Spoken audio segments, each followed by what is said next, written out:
Phosphate और sugar की chain होती है, बैकबोन बनती है, उसमें से प्रोजेक्ट हो रहे होते हैं क्या, नाइट्रोजन बेसेस आपस में बॉन्ड बनाते हैं हाइड्रोजन बॉन्ड्स को। जो शुगर के बीच में बॉन्ड्स होते हैं, जो शुगर्स के बीच में बॉन्ड होते हैं, दो न्यूक्लियोटाइड के बीच में बॉन्ड होते हैं, वो क्या कहलाते हैं, फॉस्फोडाइएस्टर बॉन्ड, जो एक दूसरे को जोड़ते हैं। तो ये तो हमारा कंप्लीट हो गया है। अब हम आरएनए की बात करें तो सबसे पहले तो फुल फॉर्म इसकी क्या है, राइबोन्यूक्लिक एसिड, है ना, हम बोल देते हैं राइबोन्यूक्लिक एसिड। क्लियर। अगर मैं बात करता हूँ शुगर की, तो शुगर कौन सी पाई जाती है बच्चों इसमें, राइबोज शुगर। क्लियर।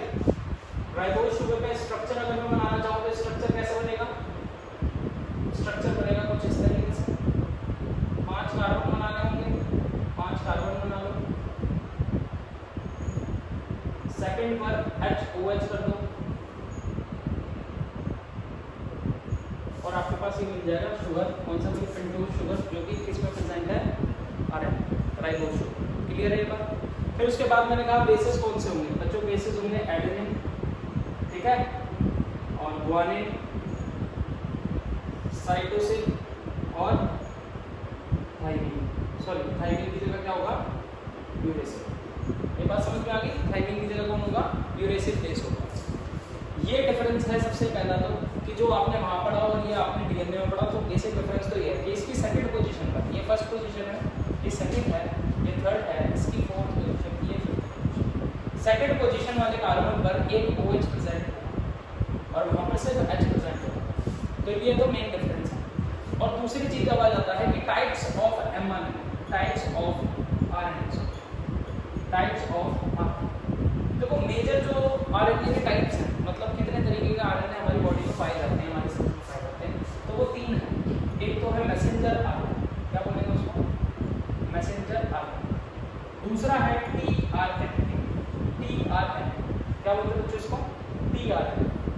तीसरा आपके पास हो जाएगा आरआरएनए, क्या नाम है, आरआरएनए। सिंपल। तो 3 मेजर टाइप के आपको कौन मिलेंगे, आरएनए हमारे सेल के। ठीक है, तो इन तीनों टाइप के आरएनए को आज हम कवर कर लेंगे। फिर हम डीएनए और आरएनए इन दोनों में डिफरेंस देखेंगे, डीएनए वर्सेस आरएनए जो डिफरेंस है वो चीजें देखेंगे। ठीक है, चले आगे भी, इतना लिख लो फटाफट से, अलग अलग लेने।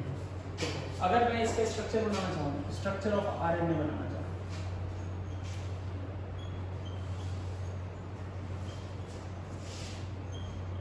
एक तो ये सिंगल स्ट्रैंडेड है, क्या है, सिंगल स्ट्रैंडेड।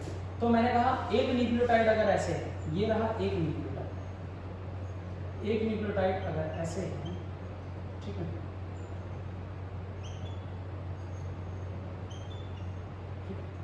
और यहाँ OH, तो ये हमारे पास देखो एक शुगर है अभी, है ना। अगर मैं 5वें कार्बन पर क्या लगा दूं, फॉस्फेट ग्रुप लगा दूं, लगा दो फॉस्फेट ग्रुप, और पहले कार्बन पर क्या लगा दूं, बेस लगा दूं, और बेस मान लो मैंने यहाँ पर ले लिया एडेनिन, क्या ले लिया, एडेनिन। तो एक न्यूक्लियोटाइड बन गया बच्चों, न्यूक्लियोटाइड बना कि नहीं बना। अब याद करो नाम इसका मैंने क्या बताया था, मोनोफॉस्फेट, एडेनोसिन मोनोफॉस्फेट, क्या बोलेंगे इसको, AMP, क्या बोलेंगे, AMP। इसका दूसरा नाम भी होता है बच्चों, दूसरा नाम है एडेनाइलिक एसिड, क्या नाम है इसका, एडेनाइलिक एसिड। बात समझ में आई, ये एक न्यूक्लियोटाइड है। अब देखो यहाँ पर इसका 5' एंड फ्री होगा, 5' एंड फ्री होगा फॉस्फेट वाला, और ये थर्ड कार्बन पर जो इसके बॉन्ड है OH वाला, ये बॉन्ड बनाएगा किसके साथ, ये बॉन्ड बनाएगा बच्चों थर्ड कार्बन, थर्ड कार्बन पर जो OH है, ये बॉन्ड बनाएगा अगले फॉस्फेट के साथ, और ये अगला फॉस्फेट जो होगा वो यहाँ जुड़ा होगा, और वो ऐसे ऐसे ऐसे ऐसे होगा। ध्यान दो इधर,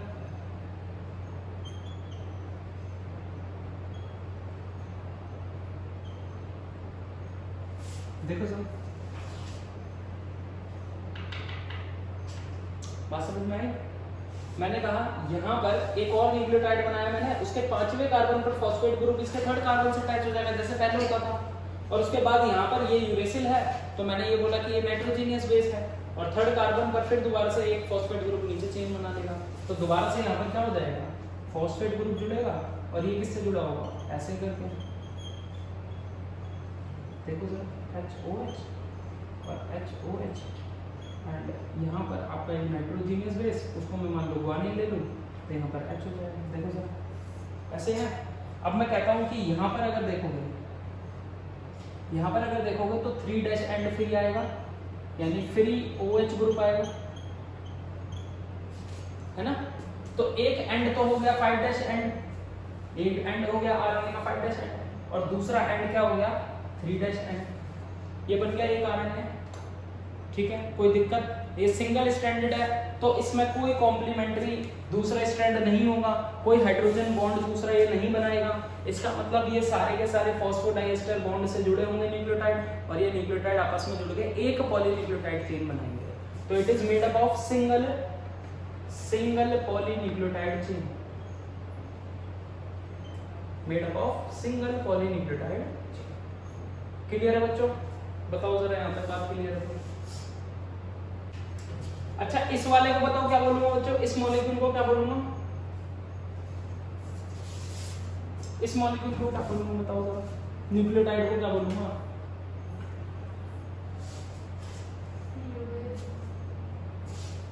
इस न्यूक्लियोटाइड को क्या बोलूंगा? Uridine monophosphate, uridine monophosphate. और इसको मैं शॉर्ट में क्या कह सकता है, यूएमपी। और इसका दूसरा नाम क्या हो जाएगा, और यूरिडाइलिक एसिड।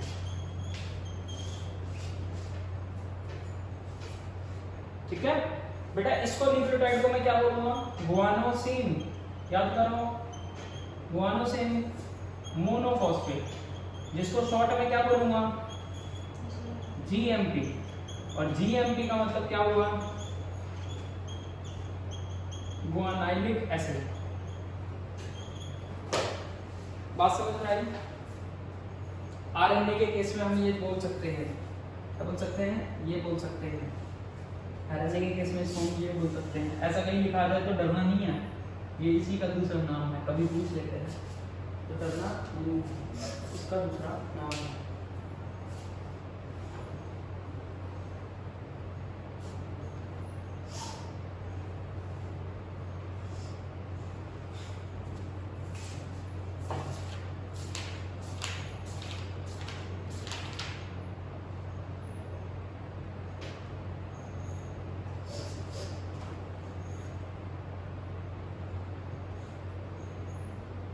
बच्चों मुझे एक कॉमन सेंस की बात बताओ कि अगर यहाँ पर कॉम्प्लीमेंट्री है नहीं, कोई भी बेसिस, कोई बॉन्ड नहीं बनता है, तो क्या है, चार्गफ रूल लगेगा, चार्गफ रूल लगेगा। AT के बराबर, GC के बराबर या AU के बराबर, ऐसा कुछ होगा? नहीं होगा ना। क्यों नहीं होगा? क्योंकि यहाँ पर कोई बॉन्ड नहीं बनता सामने वाले से, ठीक है। सॉरी, यहाँ पर कोई कॉम्प्लीमेंट्री स्टैंड है ही नहीं, तो इसका मतलब चार्गफ रूल तो फॉलो नहीं होगा। तो यहाँ पर A is equal to U या फिर C is equal to G, ये कुछ भी फॉलो नहीं होगा, doesn't follow Chargaff rule. Chargaff rule follow नहीं होता है यहाँ पर, ठीक है। ये एक मेन मुद्दा है। इसमें कॉम्पोजिशन में कितने भी A कितने भी U हो सकते हैं, कितने भी G कितने भी C हो सकते हैं। It does not depend upon another nucleotide.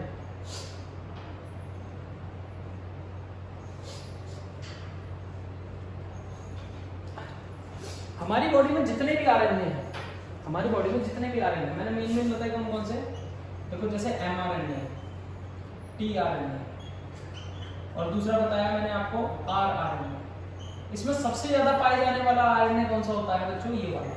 कौन सा होता है, ये होता है 80% का एचपीएस।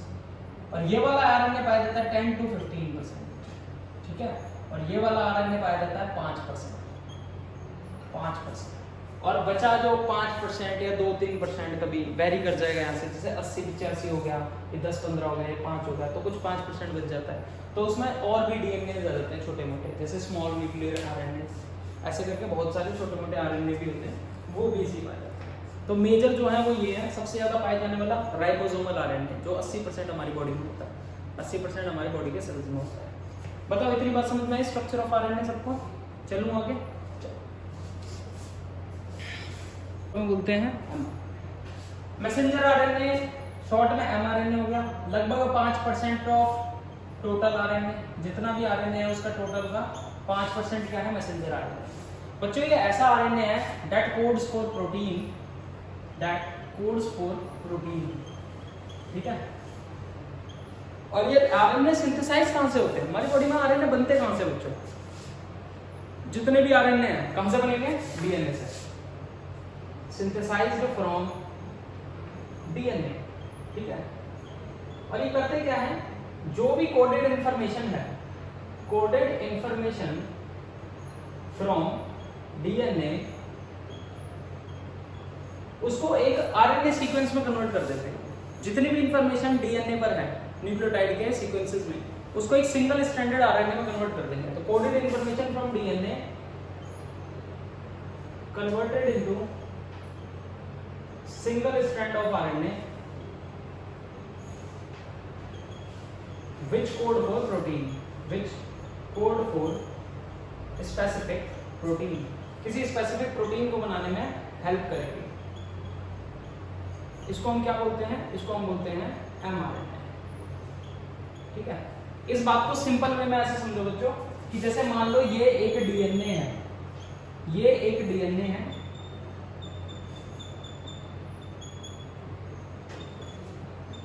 ये एक डीएनए है, और मैंने कहा यहां तक की जो जीन है बच्चों, यहां तक की जो सीक्वेंस है, यहां तक की सीक्वेंस हमारे किस काम आती है, हमारा एक प्रोटीन प्रोड्यूस करने में काम आती है। मतलब इस न्यूक्लियोटाइड सीक्वेंस से एक प्रोटीन जनरेट होता है। तो यहां से क्या होगा बच्चों, यहां से एक एमआरएनए निकाला जाएगा, ये एक एमआरएनए, ये एक एमआरएनए होगा जिसके सीक्वेंसेस कुछ इस तरीके की होंगी, है ना।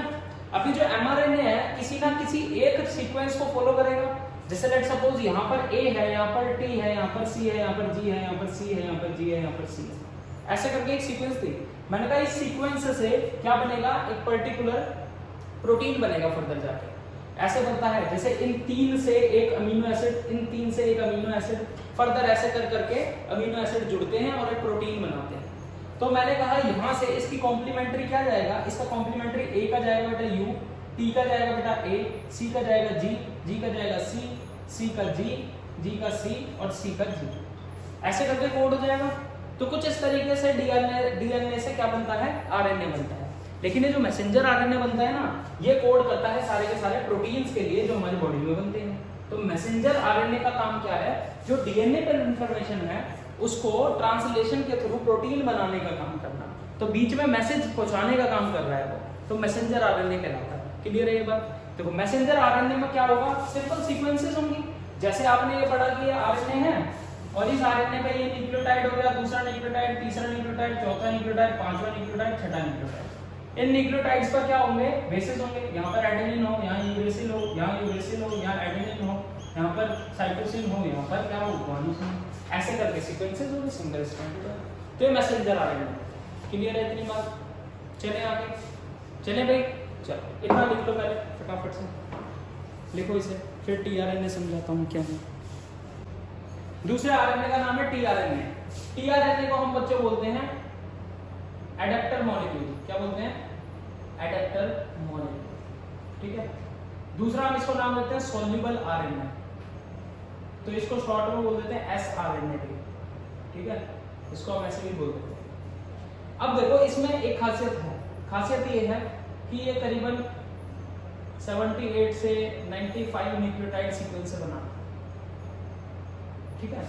लेंथ में सबसे ज्यादा लंबा मैसेंजर आरएनए होता है, लेंथ में सबसे ज्यादा लंबा कौन होता है, मैसेंजर आरएनए। और मैसेंजर आरएनए कैसे होता है, लीनियर होता है, लीनियर, ऐसे सीधा सीधा लिख लेना, मैसेंजर आरएनए लीनियर होता है।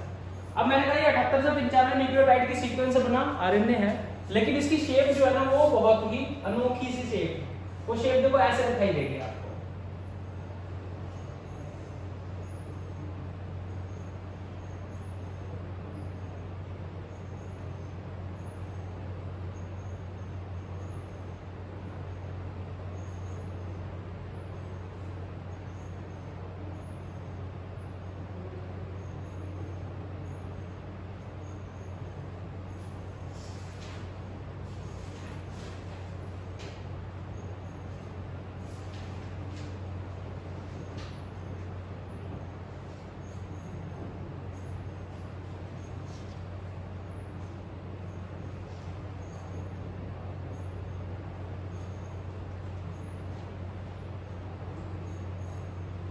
देखो जरा, इस तरीके की शेप है आरएनए।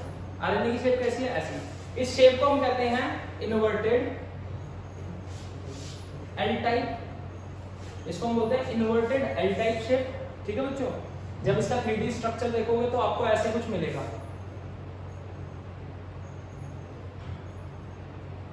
ऐसे करके, तो ये एल टाइप बन जाती है। 3D structure inverted L type है। दूसरे इसको बोलते हैं clover leaf shaped structure. Clover leaf shaped structure. इस क्लोवर लीफ शेप्ड स्ट्रक्चर में हमें पता चलता है कि इसके पास कुछ 4 तरीके की मेन आर्म होती है। 4 मेन आर्म कौन कौन सी होती हैं बच्चों? एक तो यहाँ पर एक आर्म दिखाई दे रही है, ये है amino acid acceptor site. Amino acid acceptor site, ये ऐसी साइट है जैसे इसके नाम से पता चल रहा है जहां पर अमीनो एसिड क्या होगा? रिसीव होगा। अभी बच्चों आपको ये समझ में नहीं आएगा कि अमीनो एसिड रिसीव क्यों हो रहा है, बात समझना। अभी आपको ये समझ नहीं आएगा कि इस पर अमीनो एसिड रिसीव क्यों हो रहा है, उसका क्या काम है। मैं बाद में जब ट्रांसलेशन पढ़ाऊंगा तो आपको सब समझ में आएगा कि मैं जब वहाँ टीआरएनए मॉलिक्यूल उठाऊंगा ना तो आपको स्ट्रक्चर क्लियर होगा बिल्कुल, क्योंकि आप पहले पढ़ चुके हो। तो मैं कहूँगा बच्चों आपको पढ़ाया था मैंने, अमीनो एसिड की साइट यहाँ पर है, तो अमीनो एसिड यहाँ कर चिपकेगा और नीचे का जो हिस्सा है वो एंटीकोडोन है, तो वो कहाँ? एमआरएनए पर चिपकेगा और फिर जाके वो पॉलीपेप्टाइड बनाएगा। तो अभी सिर्फ ऐसा कर लेना, अभी अगर आपको ये नाम से दिक्कत हो तो पूछ लेना, लेकिन इसका फंक्शन अगर जानना हो तो टेंशन मत लेना, फंक्शन में समझाऊंगा ट्रांसलेशन। ठीक है बच्चों, देखो अमीनो एसिड एक्सेप्टर साइट है यहाँ पर, ये रही अमीनो एसिड एक्सेप्टर साइट। यहाँ पर आकर कौन अटैच होता है बच्चों? Amino acid. ये देखो अमीनो एसिड आकर अटैच होता है यहाँ पर, क्लियर है। ये जो साइट होती है इसको हम बोलते हैं डी लूप। क्या बोलते हैं? D loop. और इस आर्म को बोलते हैं DHU आर्म। क्या बोलते हैं? DHU arm. ये जो आर्म दिख रही है इसको DHU आर्म कहते हैं, और इस लूप को, ये जो लूप बन गया इसको डी लूप कहते हैं, क्लियर है। इसको क्या कहते हैं? D loop. यहाँ पर जो आपको दिख रहा है इसको हम टी लूप कहते हैं, टी लूप। ठीक है भाई, टी लूप कहते हैं। फिर दूसरी चीज, ये जो आर्म आपको दिख रही है इस आर्म को कहते हैं वेरिएबल आर्म। Variable arm. यहाँ पर जो आपको दिख रहा है वो देखो कुछ ऐसा दिखाई देगा। यहाँ पर 3 बेसिस की सीक्वेंस होगी। ये 3 बेसिस जो होते हैं इनको हम एंटीकोडोन साइट कहते हैं, एंटीकोडोन साइट। यहाँ मैं लिख देता हूं अटैचेस टू एमआरएनए। ये एमआरएनए पर अटैच होता है और इसके अपोजिट जो हिस्सा है वो अमीनो एसिड पर अटैच होता है। ठीक है, अब देखो एक फ्रेम बता देता हूं मैं आपको, जो मैं आगे पढ़ाने वाला हूं वो ऐसा है बच्चों। देखो डीएनए से क्या बनता है? आरएनए, क्लियर है। और आरएनए से क्या बनता है बच्चों? प्रोटीन। ये बात ध्यान रखना, डीएनए से क्या बनेगा? आरएनए। आरएनए से क्या बनेगा? प्रोटीन। अब मान लो डीएनए से बना मैसेंजर आरएनए, मैसेंजर आरएनए से क्या बनेगा? प्रोटीन बनेगा। अब मैसेंजर आरएनए से जब प्रोटीन बनना है तो यहाँ मान लो एक मैसेंजर आरएनए है बहुत बड़ा, ठीक है, इस पर सीक्वेंस है ए, यू और जी। लेट्स सपोज यहाँ पर सीक्वेंस है ए, यू, जी। तो ए, यू, जी की अपोजिट सीक्वेंस क्या हो सकती है बच्चा? ए की होगी क्या? आरएनए है तो यू, यू की अपोजिट ए, जी की अपोजिट सी। तो यहाँ पर सीक्वेंस क्या होगी? यहाँ पर सीक्वेंस होगी U, A and C. UAC होगी। तो यानी ये कोडोन था, तो यहाँ पर कौन सी साइट है? ये एंटीकोडोन साइट है, मतलब इसके अपोजिट सीक्वेंस यहाँ पर होगी। जो अपोजिट सीक्वेंस यहाँ होगी उससे ये पता चलता है कि जो एमआरएनए पे सीक्वेंस है, मतलब AUG जो सीक्वेंस है, ये एक कोडोन कहलाता है। ये कोडोन एक पर्टिकुलर अमीनो एसिड के लिए कोड करता है। तो हमारा जो टीआरएनए मॉलिक्यूल है ना, वो बहुत ही स्पेसिफिक होता है। वो करता क्या है? यहाँ से एंटीकोडोन साइट से कोडोन रीड करेगा और कोडोन पर अटैच होने के बाद वो यहाँ से वही अमीनो एसिड को क्या करता है? रिसीव करता है, या अमीनो एसिड वही रिसीव करता है जो इस चीज को कोड करेगा। यानी कि AUG हमारे बॉडी में कोड करता है मिथाइलिन के लिए। मिथाइलिन एक अमीनो एसिड है, तो यहाँ पर कौन सा अमीनो एसिड आके चिपकेगा? मिथाइलिन। अगर यहाँ पर मान लो ये चेंज कर देता, GUG कर देता, तो ये जिस चीज के लिए कोड करता है GUG, वही अमीनो एसिड यहाँ के जुड़ता। ठीक है, फिर मान लो सीक्वेंस कुछ और होती तो वही अमीनो एसिड यहाँ जुड़ता, और जितने अमीनो एसिड यहाँ जुड़ते जाते वो अमीनो एसिड आपस में जुड़ के एक क्या बनाते? पॉलीपेप्टाइड, यानी कि एक प्रोटीन बनाते। ये पूरी प्रोसेस हम ट्रांसलेशन में पढ़ेंगे कि इस टीआरएनए मॉलिक्यूल का क्या फायदा है। अभी तो मैं बस इतना बता रहा हूँ कि आरएनए भी 3 तरीके के हैं, जिसमें एक मैसेंजर आरएनए है जो मेन काम क्या कर रहा है बच्चों? जो मेन काम कर रहा है डीएनए से कोडेड इन्फॉर्मेशन को अपने अंदर स्टोर कर रहा है ताकि वो फर्दर प्रोटीन बना सके। बात समझ में आई? 5% ऑफ द टोटल आरएनए वो प्रेजेंट होता है। दूसरी चीज है टीआरएनए, तो ये प्रोटीन सिंथेसिस में हेल्प करता है। किस में हेल्प करता है? प्रोटीन सिंथेसिस में।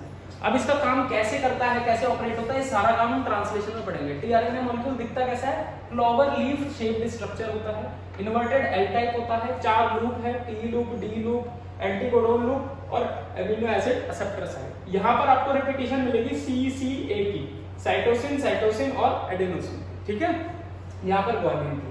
ये टी लूप होता है। टी लूप की सीक्वेंस अगर आपसे पूछ ले तो लिख देना 8 न्यूक्लियोटाइड की सीक्वेंस होती है। यहाँ कितने न्यूक्लियोटाइड होते हैं बच्चों? 8 का मतलब 1 2 3 4 5 6 7 8 ऐसे लूप में 8 वो है। और यहाँ पूछोगे तो यहाँ 10 से 12 न्यूक्लियोटाइड की सीक्वेंस है, ठीक है, ऐसे।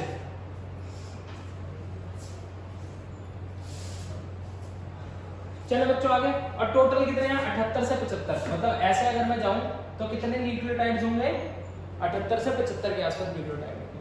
और टोटल मैंने बताया था इसमें कितना होता है? 10 से 15% of total RNA. Total RNA का 10 से 15%। काम क्या करता है? Helps in protein synthesis during translation process. Translation क्या होती है? एमआरएनए से प्रोटीन का बनना, translation process in cytoplasm of cell, ठीक है। इतनी बातें बताओ, समझ में आई ये टीआरएनए को लेकर, है ना। अभी क्या काम करता है, कैसे काम करता है, ये चीज अभी आपने नहीं जाननी, क्योंकि मैं पढ़ाऊंगा ट्रांसलेशन में। अभी सिर्फ इतना जानोगे स्ट्रक्चर कैसा होता है। अगली क्लासेस में आपको ट्रांसलेशन जब पढ़ाएंगे तो अच्छे से क्लियर होगा। पहले बताओ यहाँ तक समझ में आया? क्लियर है? चलो, स्ट्रक्चर को लेकर अगर क्लियरिटी है तो हमको आगे पढ़ने में ज्यादा मजा आएगा, इसलिए पहले पढ़ा रहा हूँ, ठीक है। अब मैं आपको अगला करा रहा हूँ। अगला जो बच्चों RNA is the last RNA type of RNA. इसको हम बोलते हैं राइबोसोमल आरएनए। क्या बोलेंगे इसको? Ribosomal RNA. राइबोसोमल आरएनए का मतलब होता है अलोंग विद प्रोटीन्स, बहुत सारे प्रोटीन्स के साथ मिलके along with proteins it forms ribosomal subunits. Ribosomal subunits बच्चों ये आपको अच्छे से पता है कि राइबोसोम्स जो होते हैं वो क्या कहलाते हैं? Factories of protein synthesis. याद है सबको? फैक्ट्री ऑफ प्रोटीन सिंथेसिस कहलाते हैं। यानी कि प्रोटीन की जो सिंथेसाइज की प्रोसेस है, सिंथेसिस की प्रोसेस है, वो किसके अंदर हो रही है? राइबोसोम के अंदर। राइबोसोम प्रोटीन जनरेट कर रहा है किसी भी सेल के अंदर। तो राइबोसोम जो होता है वो 2 सब यूनिट से मिलकर बना होता है। Ribosome is made up of सब यूनिट्स। और जो वो 2 सब यूनिट्स होती हैं वो कुछ इस तरीके से है। मान लो मैंने ये बोल दिया स्मॉलर सब यूनिट और ये बोल दी लार्जर सब यूनिट, ठीक है बच्चों। ये लार्जर है और ये स्मॉलर सब यूनिट है। लार्जर सब यूनिट एंड स्मॉलर सब यूनिट, ठीक है। देन अगर मैं बात करता हूँ जो लार्जर सब यूनिट है वो किससे बनी है बच्चों? प्रोटीन से और आरएनए से। स्मॉलर सब यूनिट है वो किससे बनी है? प्रोटीन से प्लस आरएनए से। क्लियर है बात? ठीक है। अब मैं कहता हूं कि आपके पास जो राइबोसोम है, जो राइबोसोम है प्रोकैरियोट्स में जो राइबोसोम्स हैं वो राइबोसोम्स आपके पास 70S है 70S? याद करो 11th क्लास में पढ़ाया था। और उसमें 50S क्या है? लार्जर सब यूनिट और 30S क्या है? स्मॉलर सब यूनिट। अगर मैं इसके अंदर प्रोटीन्स की बात करूं और आरएनए की बात करूं तो मैं कहता हूं इसमें जो आरएनए है वो आरएनए कौन कौन सा है बड़ी यूनिट में?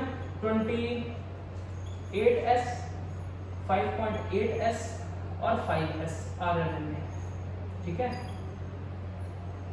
और यहां बात करूं 30S में तो 18S आरएनए मिलेगा आपको, ठीक है। अगर मैं यूकैरियोट्स में बात करूं तो यूकैरियोट्स में जो राइबोसोम है वो कैसा है? 80S और 80S में एक मिनट बच्चों, ये 80S का है, ये यूकैरियोट्स है। प्रोकैरियोट्स की अगर बात करूं तो वहां 70S है। 70S में 2 यूनिट है, ये 60s होगा और ये 40s होगा, ये 50s होगा, ये 30s होगा। यहाँ पर आपको 23s और 5s मिलेगा और यहाँ पर आपको मिलेगा 16s। अभी मैं कहानी समझाता हूँ, पहले आपको पहले देखो बच्चों, मैंने कहा यहाँ पर यूकैरियोटिक सेल में जो राइबोसोम होता है वो 80s होता है। S का मतलब होता है सेडिमेंटेशन कोएफिशिएंट। अगर हम सेडिमेंटेशन करें तो जिस वैल्यू पर आकर राइबोसोम रुकेगा उस वैल्यू को हमने 80s, 70s या 50s कह दिया। क्लियर है? जैसे डेंसिटी ग्रेडियंट के अकॉर्डिंगली आप किसी चीज को सेंट्रीफ्यूगेट करो तो आप कहते हो जिसकी डेंसिटी ज्यादा है, जो ज्यादा भारी है वो नीचे बैठ जाता है, जो हल्का है वो ऊपर आ जाता है। तो अगर मीटर के स्केल पर उस बीकर में मान लो स्केल है तो उस बीकर में मैं उस स्केल के उससे बोल सकता हूँ रेफरेंस है ये 50 ml पे रुका, ये 30 ml पे रुका, ऐसे बोल सकता हूँ। तो इसी तरीके से मैंने क्या बोला कि मान लो मैंने अगर यहाँ पर इनको राइबोसोम्स को मैंने सेडिमेंट किया तो इसके जो प्रोटीन्स थे और जो इनके आरएनए थे वो कहाँ रुके, वो कहाँ सेडिमेंटेशन कोएफिशिएंट दिया। तो मैं कहता हूँ कि 80s का मतलब होता है 80s यूकैरियोटिक सेल में होते हैं और ये राइबोसोम 2 यूनिट से बने हैं, लार्जर सब यूनिट 60s, स्मॉलर सब यूनिट 40s। और ये जो 60s है फर्दर बनी है 28s, 5.85s और 5s आरएनए से और 18s आरएनए से। और अगर मैं प्रोकैरियोट्स में बात करूं तो 70s से बनी है और 70s, 50s और 30s से बना है। ये हमारे पास लार्जर सब यूनिट है और ये हमारे पास स्मॉलर सब यूनिट है। ऐसे ही यहाँ पर ये लार्जर सब यूनिट है और ये स्मॉलर सब यूनिट है। ये बनी है 23 और 5s आरएनए से और ये बनी है 16s आरएनए से। ठीक है? ये S जो होता है ये सेडिमेंटेशन कोएफिशिएंट होता है। क्या बोलते हैं इसको? Sedimentation coefficient. जिस वैल्यू पर ये सेडिमेंट करते हैं उसको सेडिमेंटेशन कोएफिशिएंट कहते हैं। ठीक है? दूसरा स्विडबर्ग्स कोएफिशिएंट बोलते हैं।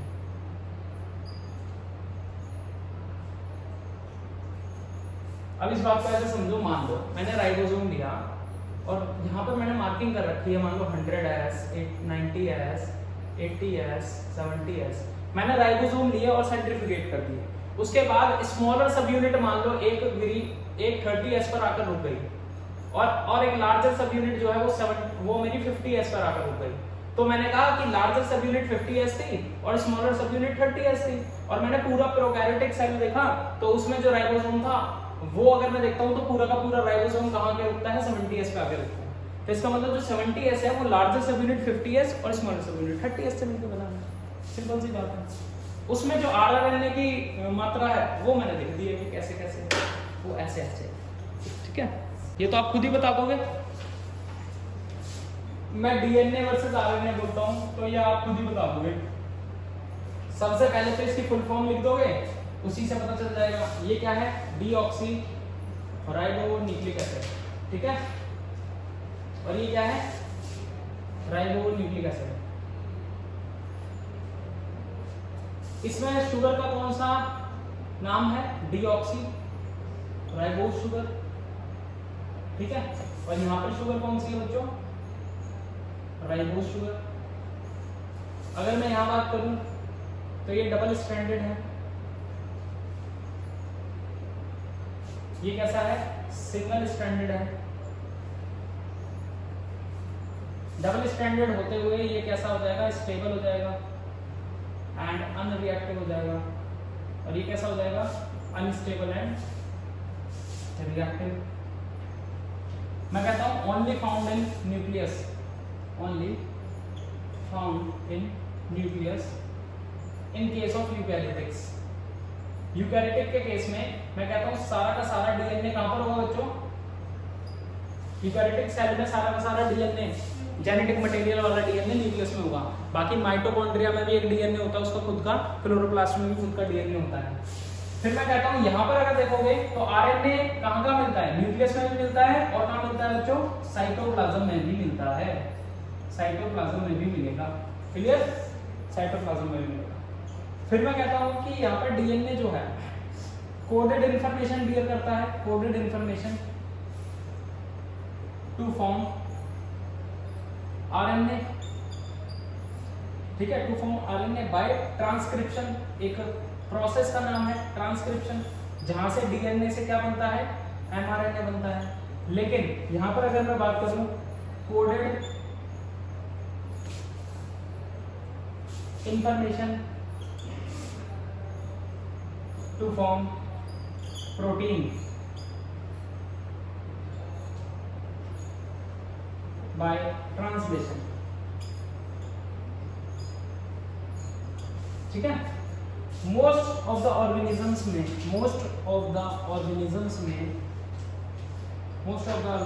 Have DNA as genetic material.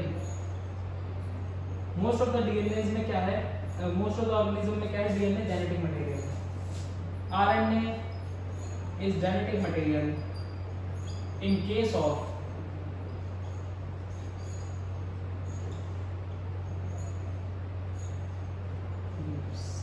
some viruses for plants and animals.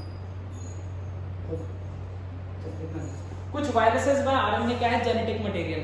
ठीक है, जैसे रेट्रोवायरसेस है, एचआईवी वायरस है, रेट्रोवायरस है. ठीक है, इसमें आरएनए क्या है, जेनेटिक मटेरियल है.